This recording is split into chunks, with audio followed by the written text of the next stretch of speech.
नमस्कार, मैं हूं यशता नागपाल और आप देख रहे हैं भारत बाइट्स। दक्षिण एशिया एक बार फिर बारूद के ढेर पर खड़ा है। पाकिस्तान और अफगानिस्तान के बीच बढ़ता तनाव अब सिर्फ बयानबाजी तक सीमित नहीं रहा, बल्कि जमीन और आसमान दोनों में टकराव की खबरें आ रही हैं। लेकिन इस पूरे मामले का सच क्या है? क्या एक देश पूरी तरह सही है और दूसरा पूरी तरीके से गलत, या फिर दोनों तरफ गंभीर सवाल खड़े होते हैं?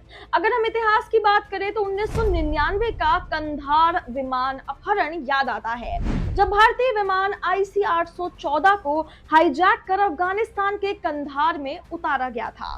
हथियारबंद आतंकियों ने कॉकपिट पर कब्जा कर लिया था और 7 दिनों तक यात्रियों की जिंदगी दांव पर लगी रही थी। उस समय तालिबान की सत्ता थी। अब सवाल उठता है कि जब पूरी दुनिया की निगाहें कंधार पर थी, तब क्या वहां की सत्ता ने आतंकियों के खिलाफ सख्त कार्रवाई की? क्या उस घटना ने यह संकेत नहीं दिया कि अफगान जमीन लंबे समय तक ऐसे संगठनों के लिए सेफ स्पेस बनी रही? आज भी पाकिस्तान आरोप लगा रहा है कि उसके खिलाफ हमले करने वाले तत्व अफगानिस्तान की धरती से सक्रिय है। तो क्या अफगानिस्तान अपने बॉर्डर कंट्रोल को मजबूत कर पाया है?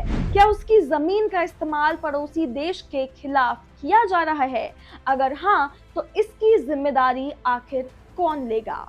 लेकिन तस्वीर का दूसरा पहलू भी उतना ही गंभीर है। पाकिस्तान खुद को पीड़ित बता रहा है और कह रहा है कि उसने सुरक्षा के लिए एक्शन लिया, मगर सवाल यह है कि क्या हर समस्या का हल एयर स्ट्राइक है?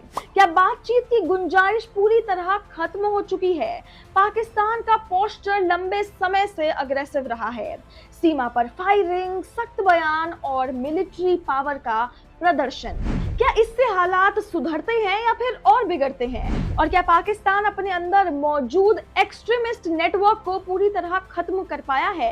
अगर नहीं, तो फिर उंगली सिर्फ बाहर की तरफ क्यों उठाई जा रही है, जबकि इस क्षेत्र में तनाव बढ़ता जा रहा है? क्या दोनों देश अपने नागरिकों को एक और अस्थिर दौर में धकेल रहे हैं? असली सवाल यही है कि क्या दक्षिण एशिया फिर से एक लंबे कॉन्फ्लिक्ट की तरफ बढ़ रहा है?